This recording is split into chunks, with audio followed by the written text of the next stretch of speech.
like, comment, and subscribe for more content. On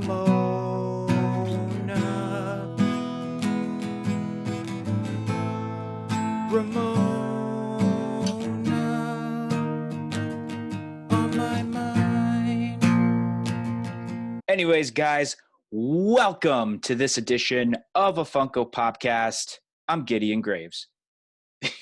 You're just like, what? Oh, was I supposed to go? Yeah. Oh, I thought you were going to say, like, your actual name afterwards. I was going to say it after. I don't know. And I'm Matthew Patel. Yes, I was hoping you would say Matthew Patel. Good man. But no, anyways, I'm DK Wrestler. And I'm MD Shady. And in today's podcast is our next fandom-related podcast, which today's fandom-related podcast is on the movie Scott Pilgrim versus the World. Such a great movie, actually. And I remember, I think MD was mentioning if I had seen the movie like last year during an episode of Funko Popcast. I don't even remember what pop we were talking about, but clearly it was the Scott Pilgrim one. Obviously, if you guys are hardcore fans and remember my botch by saying Scott Pilgrim in the World, that was like the same podcast.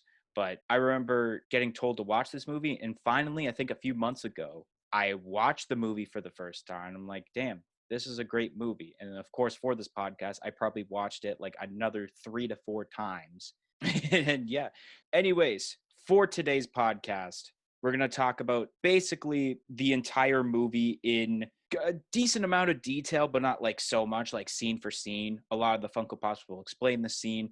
Obviously, like I just said, we're going to talk about the Funko Pops. We're going to talk about the ups and downs of Scott Pilgrim versus the World. And then we're going to end off, like always, with our fandom-related podcast on what Funko Pops we want to see next in the Scott Pilgrim versus the World lineup. So, without further ado, Scott Pilgrim vs. the World was released August 13th, 2010. So obviously, as you're listening to this on the release date, it is one day after the 10th anniversary, with a budget of $85 million, with a box office of $48.1 million, which means they lost $36.9 million. Very surprising to me when I searched this up, because it's such a huge, like, pop culture phenomenon, I guess that would be, in the last 10 years. And it's crazy to me that they lost money on this movie. But anyways, I'm going to give some sort of plot from various websites. I try to put this in my own words also, but it is from a bunch of sources. So, not so long ago, in the mysterious land of Toronto, Canada, 22-year-old Scott Pilgrim is a bassist in the floundering garage band Sex Bob-Omb. He is dating Knives Chow, a 17-year-old Chinese high school student, to the disapproval of his friends in the band, his roommate Wallace Wells, and his younger sister Stacy Pilgrim. Scott meets an American girl, Ramona Flowers, after having first seen her in a dream. He loses interest in Knives, but does not leave her before pursuing Ramona. Before Scott can begin dating Ramona, he must prove to himself by defeating the 7 evil exes who control her love life. They will do anything to get rid of any new boyfriend that Ramona may consider. If Scott wants to find true love with Ramona, he must defeat all 7 before the game is over. Now, for those that haven't seen the movie, which I'm sure if you're listening to this, you have seen the movie, but somehow if someone's watching this having never seen the movie, MD, how would you describe this movie without spoiling it? So it's basically like a whole video game, kind of, but it's also like somewhat of a musical, which is really, really cool. It kind of all ties in together, and it's a really, really awkward movie, but it's also so great at the same time. Anyways, to kick off with Funko Pop wise, and it's basically the beginning of the movie, is just a band practice. So we might as well kick off while talking about the Sex Bob-Omb 3-pack that features Scott Pilgrim, Steven Stills, and Kim Pine. This was a 2016 San Diego Comic-Con exclusive that was shared to FYE. You know what? This is actually probably my favorite Scott Pilgrim pop out of this whole set so far. Yeah, I love this 3-pack. It is really great. It's arguably like the best Scott Pilgrim pop, honestly, because The other ones are just a little bit different. This one's pretty basic, but it's really good. I really love the Steven. Like, if you look, like, you can even see his, like, sideburns, which is awesome because I thought in the movie while watching it again is, like, his beard is really weird. It's kind of very thin around the chin line, but then he has some pretty thick sideburns. So it was really cool that Funko took that into consideration when making this 3-pack. I guess that moves on. So after the band practice, which is basically the intro of the movie, Kim brings them in with "We are Sex Bob-Omb, 1, 2, 3, 4." Intro shows the credits. I guess it brings into the scene where Scott Pilgrim goes back to his house, which I wouldn't even call it a house because if you've seen in the outside, it looks like some sort of like weird underground lair. But yeah, he walks into his place and you get to meet his roommate, which I might as well talk about that Funko Pop now, which actually is so happens to be the newest Funko Pop for the Scott Pilgrim lineup as we record this, which is Wallace Wells. So this was a 2020 San Diego Comic-Con exclusive that will be shared to the Funko Shop as of this recording. Obviously, you're listening to this. It was already released on the Funko Shop. Like I said, he's his roommate, but he's also gay, which no hate for gays. Just wanted to point that out. It's pointed out in the movie that he is gay. But during the scene where this Funko Pop comes to play with his phone, he texts Scott's sister, Stacy, about Scott dating a 17-year-old, which leads to an awkward phone call between Stacy and Scott. Then basically after that, Scott spends the day with Knives after picking her up from school. They play video games at an arcade. They were eating pizza. They went to Goodwill, and then they went to a record store. Knives is a fan of The Clash at the Demon Head, which Scott despises due to once dating the lead singer and then getting dumped by her. And then I guess we can show off 2 Funko Pops at once, which actually is 2 of 3 commons for Scott Pilgrim, because only 3 pops out of the 19 pops we're talking about today are commons. Everyone else is an exclusive as terms of the Funko Pops, whether just a normal exclusive or even a con exclusive, shared or limited. So the 2 pops we're talking about, you'll see on your screen, is the Scott Pilgrim pop with the piece of paper and the red Solo cup. And then you got the first Ramona Flowers, which ties into this scene because in this scene, this is where Scott goes to the party and he talks to a guy, Komu, and he asks if he knew who this girl was, which he pulls up that piece of paper. That's where that comes in. And he basically, out of that scribble, is like, yep, that's Ramona Flowers. But I got to tell you, she's a little hardcore. He tries to talk to Ramona by mentioning the fact about Pac-Man, which also you would have seen during the arcade scene with Knives, but then asks everyone what they know about her. After finding out that Ramona works for Amazon, Scott asks Wallace for the website to amazon.ca. Scott would then receive an email from Matthew Patel basically giving him a fair warning that they will be fighting soon, but Scott deletes it. After Ramona delivers Scott's Amazon package, they end up hanging out, getting to know each other, and later make out. So I guess this brings on to this portion of the podcast where we will be talking about the evil X's. This is how it's going to be divided for this podcast. So we're mainly going to talk about right now the evil X's number 1 and 2. But the first pop we're actually going to talk about, because it ties into this scene, is the Scott Pilgrim with the plum tree shirt, in which this was a Toys R Us exclusive. And in this scene, Sex Bob-Omb plays the Battle of the Bands, and as they are playing, they end up getting interrupted by the first Evil X when he crashes through the building yelling, "Mr. Pilgrim!" Which, and obviously, that would lead to the next Funko Pops, is the 2-pack of Matthew Patel and the Demon Chick, which this was a 2018 San Diego Comic-Con exclusive that was shared to the Funko Shop. Obviously, Matthew Patel, he's the first of 7 evil X's that Scott has to fight. He was Ramona's boyfriend in the 7th grade that took down the jocks from their school with her, and they broke up about a week and a half later. Matthew Patel brings the fight to a musical number, but gets KO'd by Scott Pilgrim. I do like this Toys R Us exclusive, Scott Pilgrim. I love the plum tree shirt. But at the same time, it's basically like the rest of the Scott Pilgrim Pops. They're basically in that same mold where he's holding his base and there's nothing really going on, but it's still a cool like variant of Scott Pilgrim. And then I do like that they incorporated the Matthew Patel in a 2-pack with the Demon Chick. But I felt Matthew Patel, though, would have been better off on his own as a pop, in that if he was in like a flying stance pointing out a finger. I felt like that would have been better, and then even a Demon Chick could have been its own separate Funko Pop. Yeah, that's fair enough. I do like the Toys R Us Plumtree shirt, Scott Pilgrim. Like you said, they all are kind of variants of each other. I think that one is pretty good, and I don't think it's like crazy expensive compared to some of the other ones. So that's a pretty good one to pick up if you do want a Scott Pilgrim with a base. The Matthew Patel with the Demon Chick, I think it is a really cool 2-pack. I would sort of agree that a flying Matthew Patel with his finger out would be really cool as well. But what I think should have been done is this should have been a 3-pack where Matthew Patel is in the middle, and there's 2 demon chicks on each side because there are, I believe, 4 in the movie. And I think if you just put one in the 2-pack, it kind of just makes it like seem like it's a more important character than it actually is. But if there was 2, then it's like, okay, they're kind of just like groupies almost. And speaking of that, I thought it was hilarious when like at one part in the song they're like, "Go Maddie," and a lot of people call me Maddie, so I just thought that was hilarious.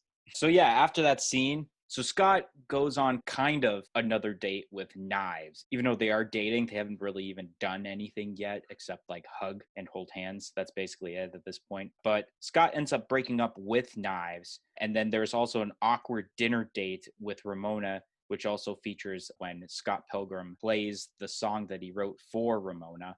But then after that, they end up walking to Casa Loma to watch a movie being filmed. We meet the second Evil X, which that is Lucas Lee, which this was a 2018 Fan Expo exclusive that was shared to the Funko shop.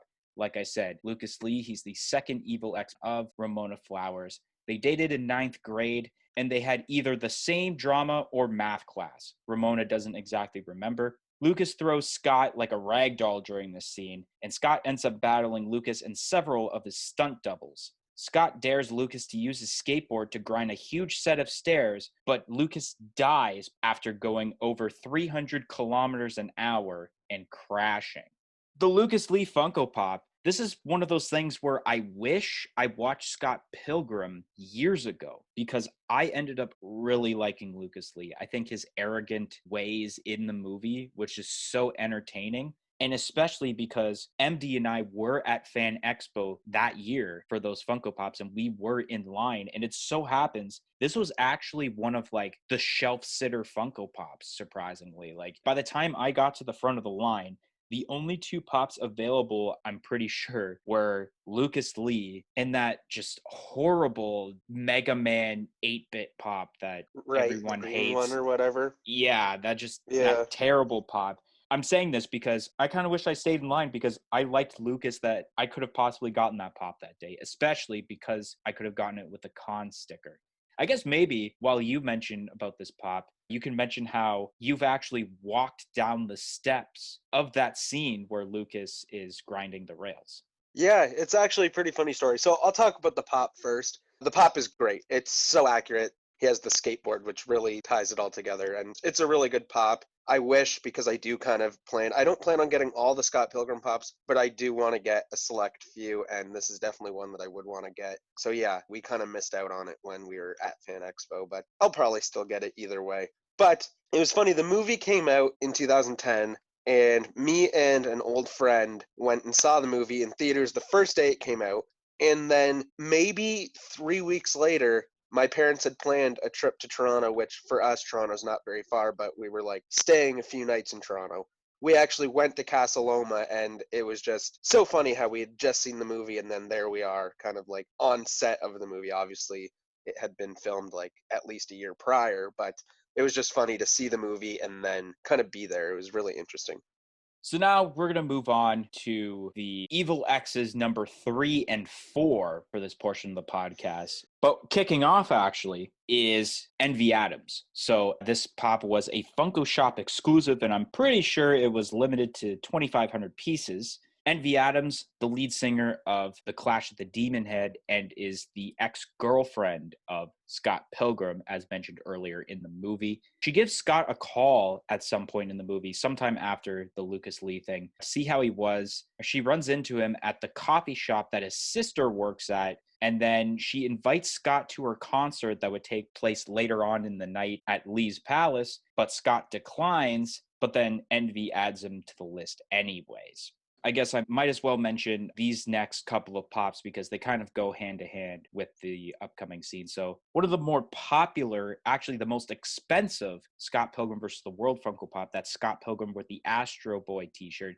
This was a 2016 New York Comic Con exclusive that was limited to 1,000 pieces, so it was a con-only pop. And this was one of those scenes for this pop where it was like a 30-second scene, because when he wears this shirt, this is where Steven tells the band that they got him a gig at Lee's Palace and that they're opening up for Envy's band, which really ticks off Scott.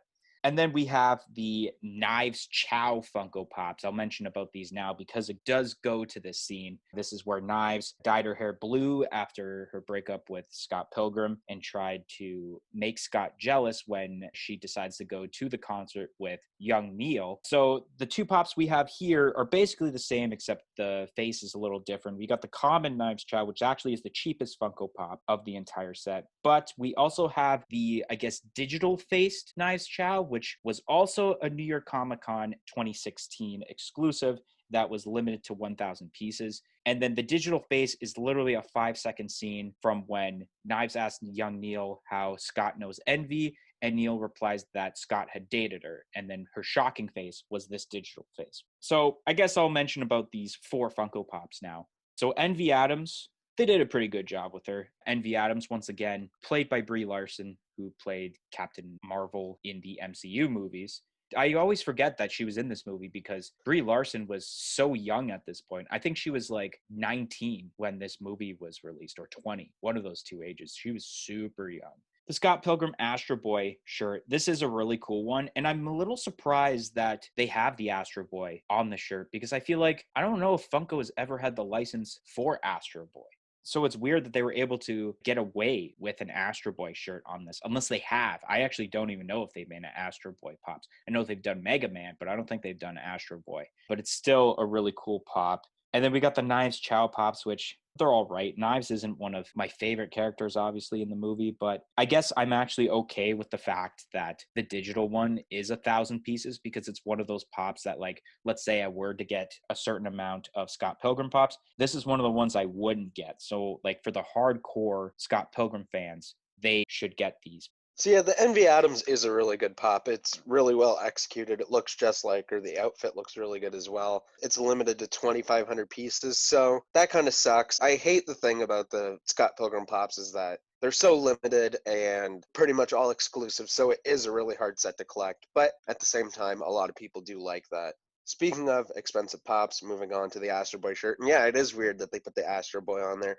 They must have been able to, either they had to pay for it or they did have the license to do it. They probably could have just not made this pop and done someone else or a different version of someone, honestly, but it is a really, really cool pop either way.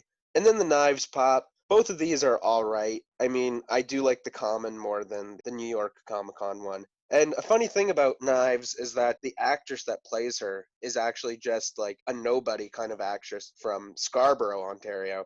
I don't want to say she's such a nobody, but on Wikipedia and most of Google, from what I've seen, is they don't even know her actual age. They just say she's like either 34 or 35, which I thought was hilarious. I love seeing on Wikipedia when they just randomly think, all right, she's either 34 or 35. They don't have the actual age for her. I Yeah. see that quite a bit. We're going to move on to more Funko Pops, and it works out so well because it goes right in the order for the movie, which the next pop is Todd Ingram. Once again, it was a Funko Shop exclusive that was limited to 2,500 pieces. This is the third evil ex-boyfriend of Ramona Flowers, and this is currently the boyfriend of Envy Adams, and he's vegan. He dated Ramona basically right after she left Lucas, and she dumped him a week and a half later because Todd was going to Vegan Academy. He battles Scott in a base battle after punching the highlights out of Knives' hair, dissing Toronto, and this part, I love it, and getting called a cocky by Scott himself. The Todd pop, really cool. I like this pop. I think what they should have done, though, is made him glow in the dark. I think the glow in the dark aspect would have been nice, even if it was just the handout with like a white spot where it can glow and his eyes. I do love, it was so random and I love it with Scott, just like the most random name off the top of his head. It's like, you cocky. Oh man, I love that Yeah. scene. And actually, as a bass player yourself, if you had to choose a bass to play, Would you rather play Scott Pilgrim's Rickenbacker bass or Todd's Fender Precision bass? Ooh, that's a tough question, actually. I feel like I'd have to go with Scott's bass just because it's more iconic to the movie, and then I feel like that'd be like a cool conversation piece. Surprisingly, I would have to agree. Although people who know me best as terms to music, I go with Fender over any company, whether it's Gibson, Jackson, or anything. I got a Fender Stratocaster guitar. I got a Fender acoustic. But as terms to bass guitars, like the Rickenbacker is just such a nice bass. Yeah. It looks so good, and especially in the Funko Pop form. But then, yeah, it goes to the next scene with this set of Funko Pops. It's a 2-pack of the Vegan Police. This was actually a San Diego Comic-Con 2019 exclusive from last year that was shared to the Funko shop. And after the base battle, this is where the Vegan Police come in because Todd accidentally drinks half and half coffee that gets his vegan powers taken away by them. And he also gets it taken away because of the previous offenses, such as eating gelato, which has milk and eggs in it, and chicken. And then obviously Chicken parm's not vegan? yeah, chicken parm's not vegan. Yeah, chicken isn't vegan. That was one of the lines, like gelato isn't vegan. And then like Envy's gasp after the chicken one. It's like, and then obviously it ends with a pretty famous line in the movie from Scott when he says, "You once were a vegan, but now you will be gone." And then he just headbutts him and just turns into coins. Then like obviously Envy gets mad. I can't remember the exact line now, even though I've watched it so many times in the last few months. It's like, you just headbutted my boyfriend into oblivion or something like that. Into dust or something like that, yeah. And then he's like, you kicked my heart in the ass, so we're even. Yeah, you kicked my heart in the ass. Now we're even. Yeah, and then he says, goodbye, Nat. It's like, no one's called me Nat. It's like, well, they should. After defeating Todd and going to Pizza with the band, Scott and Ramona go to an after party, which would meet the 4th Evil X, which I just said Evil X and not Evil X boyfriend, because the 4th Evil X is a girl, which is Roxy Ritcher, which this was a 2017 San Diego Comic-Con exclusive, limited to 2,500 pieces. Obviously, the 4th Evil X of Ramona Flowers. Roxy was seen earlier in the movie, and then as described by Ramona, it was a phase she was going through when she was with her. And then that goes along with the Ramona Flowers with the Axe Pop, which this was a 2019 Emerald City Comic-Con exclusive pop shared to the Funko shop, which we actually did talk about this on a previous episode of a Funko Popcast. Obviously, this Ramona Flowers goes with the scene with Roxy. After Scott defeats Roxy by touching the back of her knee, Ramona and Scott get into an argument with Ramona leaving the party shortly after, and then she gives him the list of the 7 evil X's. So the Roxy pop, the Roxy's all right. I think it would have been a little cooler if she actually had the studded belt like in her hand and kind of like in a lasso form instead of just like the fighting pose she has right there. And then the Ramona Flowers is pretty cool too. The Roxy Ritcher pop is really good. I think it's a super accurate pop as well. But yeah, if she had the belt in her hand, that would be really, really cool. Even if like those were just a 2-pack, I think that would even be cool as well, because obviously it is kind of like a fight scene between them rather than Roxy and Scott. The Ramona Flowers, though, is really, really cool. I do like this one. The blue hair looks nice, and just the pose looks really, really good. You don't really see a lot of crazy poses with these pops, so that's probably the best posed pop anyways. All right, so now the evil X's, number 5 to 7. And I say 5 to 7 instead of just doing 5 and 6 because 5 and 6 are twins, which brings up the Katayanagi twins 2-pack, which this was a New York Comic-Con 2018 shared to the Funko shop exclusive. The Katayanagi twins, also known as Kyle and Ken, are the 5th and 6th evil X's of Ramona Flowers and are twins that Ramona dated at the same time. They ended up playing at the same time as Sex Bob-Omb at the Battle of the Bands. And it leads to that like sweet scene where like there's like these dragons and then there's like a monster. I guess realistically, they're playing keyboards and Sex Bob-Omb is playing like an actual 3-piece set with drums and that. And there's like the distortion pedal that creates the monster, which it was a pretty cool scene. Yeah, the Katayanagi twins 2-pack.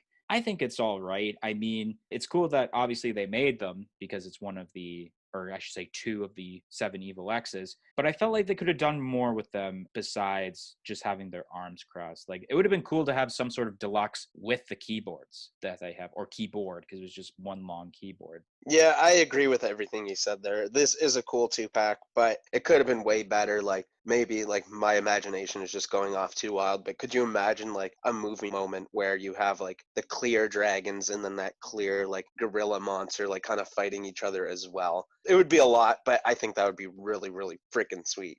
So after that, Scott chases Ramona after the performance and tells Ramona that he loves her by saying, "I'm in lesbians with you." But Ramona tells Scott that she breaks up with him and now is dating Gideon again.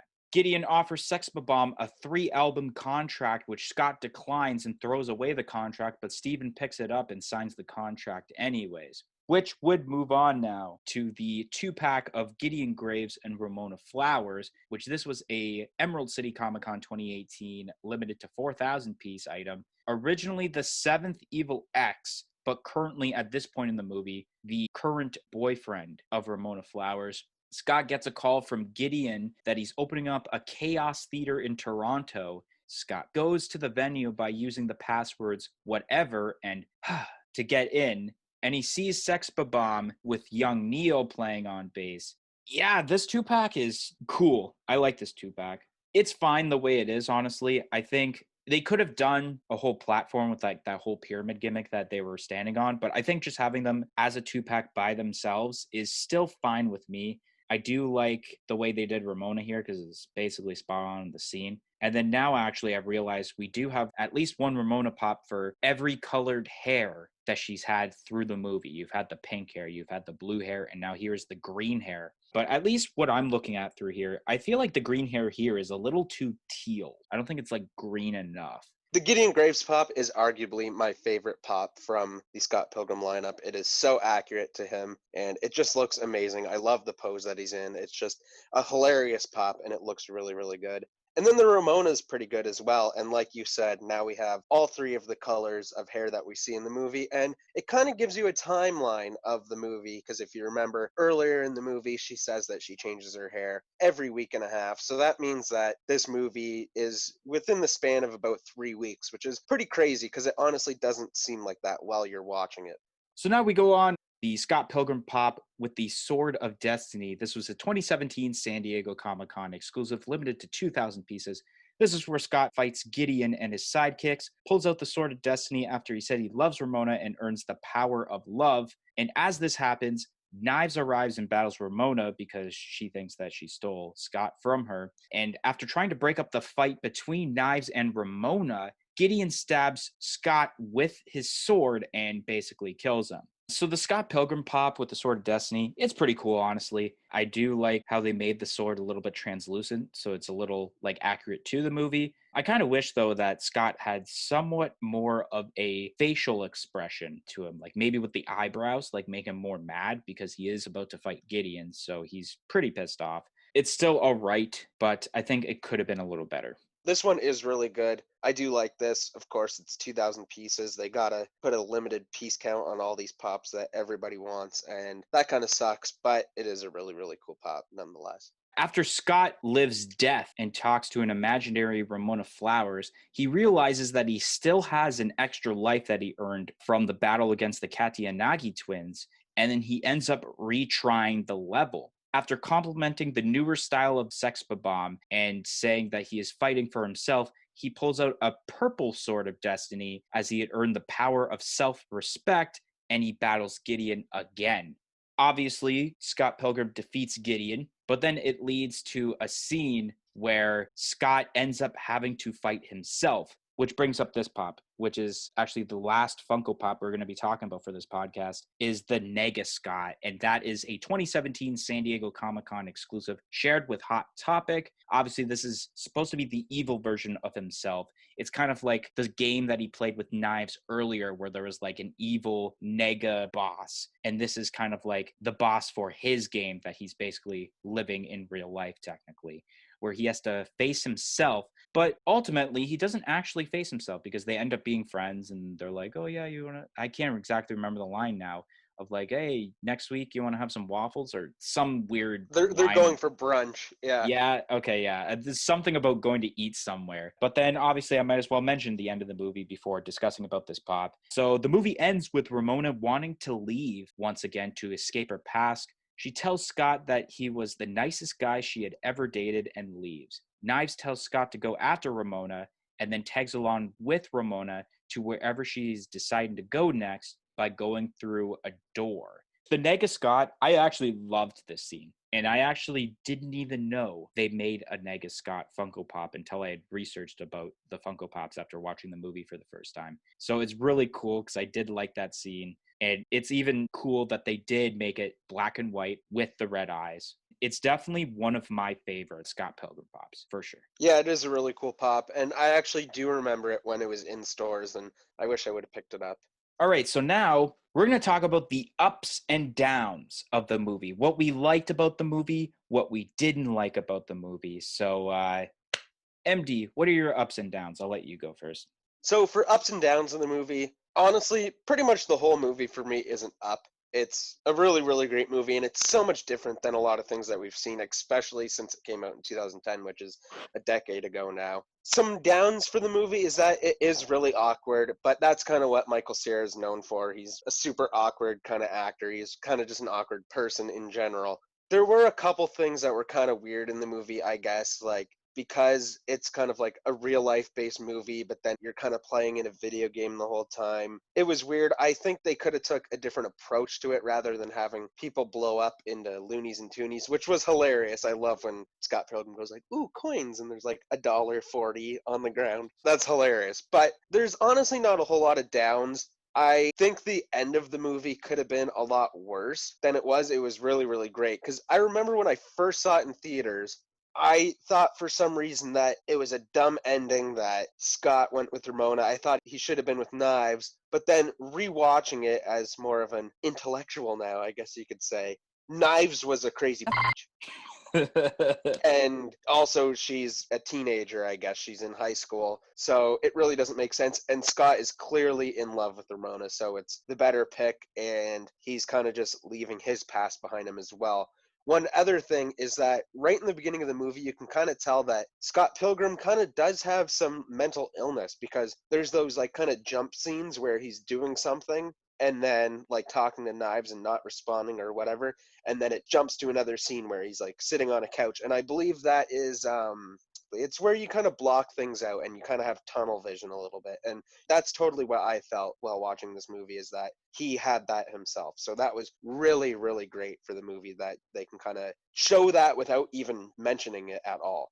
So my first up is just a character itself, Wallace Wells. Wallace was one of those characters. He wasn't in the movie that much, but he was definitely one of the best characters. He had so much smart-ass remarks. Like there's the scene where it's the Battle of the Bands and Crash and the Boys are playing. And he's like, hey, we're Crash and the Boys. And he's yelling from the balcony, is that boy a girl too?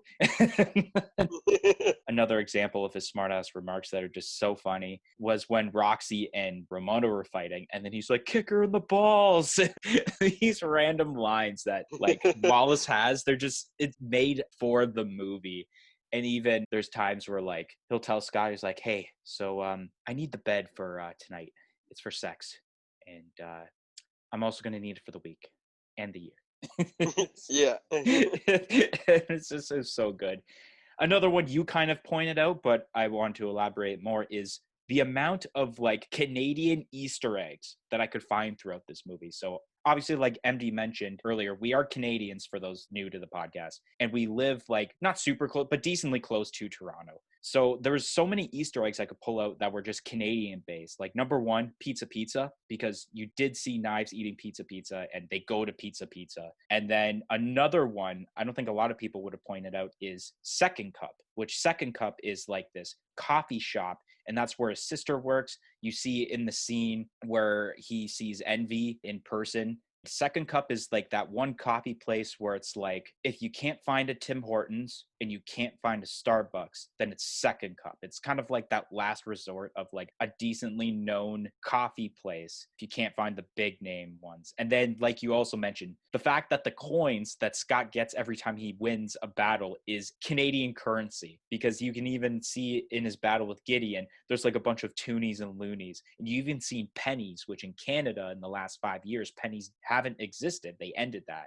And then, yeah, the feel of a video game for this movie was cool, especially when you first enter the room that Scott and Wallace live in, or the house. It actually shows like labels showing like, all right, this is the rug, this is the lounge couch. And then even like for characters, it'll say like Stephen Stills and it says the talent, and then shows like the age below. So I kind of like that. And then especially there was the scene where Scott goes to the washroom and then it shows P bar, and then like it shows the P bar going down for how much P he's got left, and then it just ends, which I thought that was kind of funny. And then one of my favorite scenes throughout the movie, I laugh every time I see this because I just think it's so funny how Knives doesn't notice this happening. But like this is after I think Scott broke up with Knives, or it was like the process before where Knives shows up.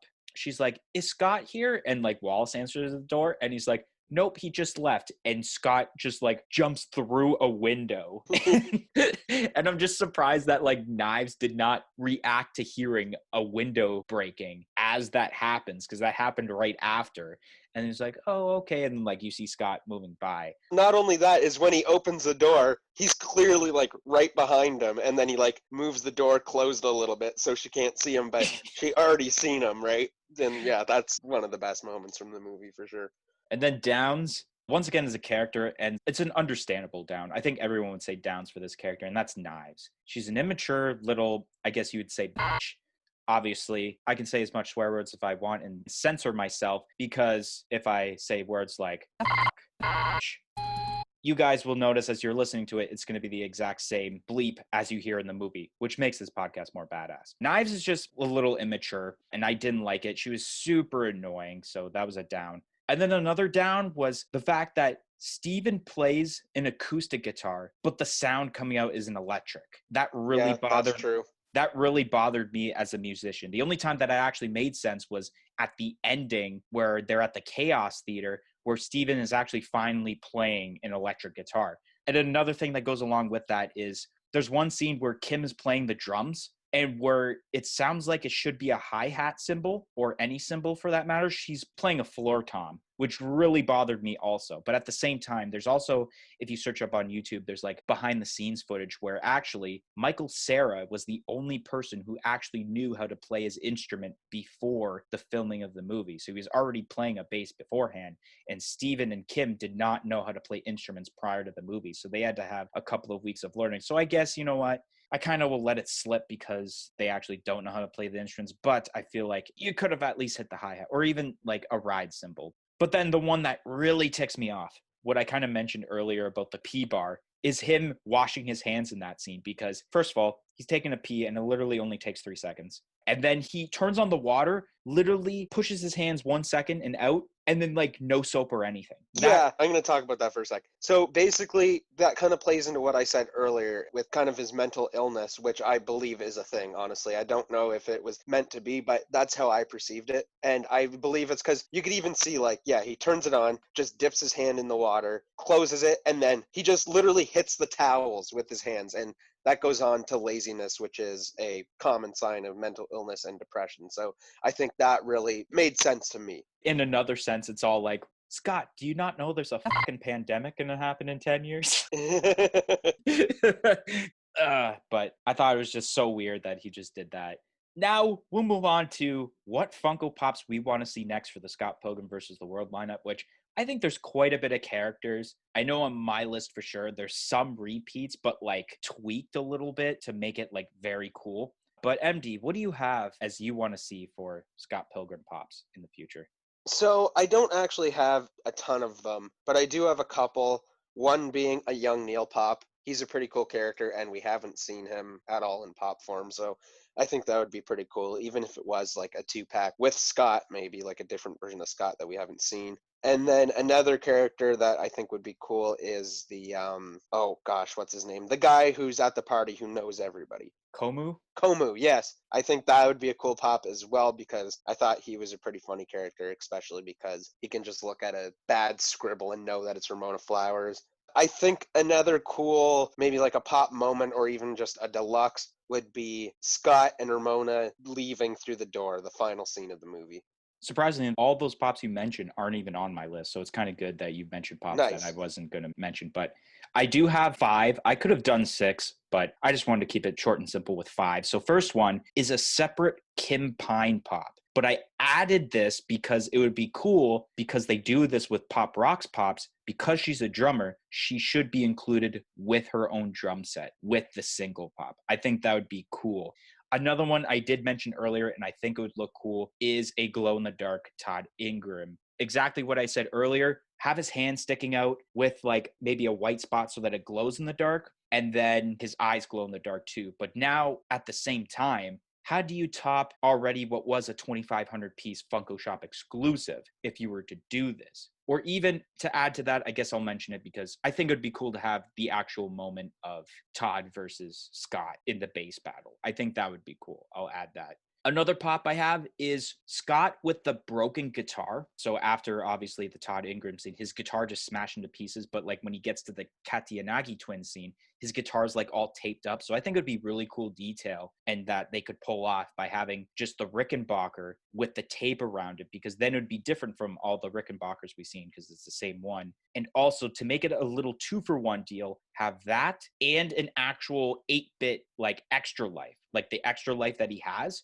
just have it like right beside him. Like you've seen it kind of, an example would be, I think it was the Hello Kitty pop, where like you had the Hello Kitty pop and it has that like little heart or whatever, like in 8-bit form beside it. You know what I'm saying? Yeah. Yeah. So that's exactly how I'm imagining what this pop would be. So him with the broken guitar and it has the extra life beside him, whether the packaging is like below or it could be like actually in the top right corner where he could be like reaching the little 8-bit extra life. I think that'd be cool. The next one is a 3-pack, and it's the newer Sex Bob-Omb, like that you would see in the Chaos Theater, which actually at this point, I think Gideon calls them the Sex Pops. So I think the box would actually say the Sex Pops. So you actually have Steven, Kim, and young Neil as a 3-pack with their kind of, I guess, Beatles-esque outfits, which I think that'd be cool. And that's also a cool way to introduce young Neil as a pop. And then the last one I put is an actual moments of Scott versus Gideon, like in their battle, because I think it'd be cool to get one more Gideon. And this would be a cool way to have that Scott Pilgrim with the purple Sword of Destiny, but not just repainting the other Scott Pilgrim with the Sword of Destiny. You can have Scott with the purple Sword of Destiny, and you have Gideon with like his blue sword. Yeah, that's a great idea for sure. I think that'd be cool. Yeah, actually, I did forget to mention one pop that I thought would be cool is another Todd Ingram, but it's him where he loses his vegan powers. So his eyes go back to like the normal black that we normally see with pops. His hair goes down to like that kind of bowl cut rather than the spiky hair. Yeah, that'd be cool too. Anyways, guys, that's going to be the end of this week's podcast. If you enjoyed this Scott Pilgrim edition of a Funko Popcast, smash that like button. Comment in the comment section below what your favorite Scott Pilgrim versus the World Funko Pop was, and let us know what pops you want to see next in the Scott Pilgrim versus the World lineup.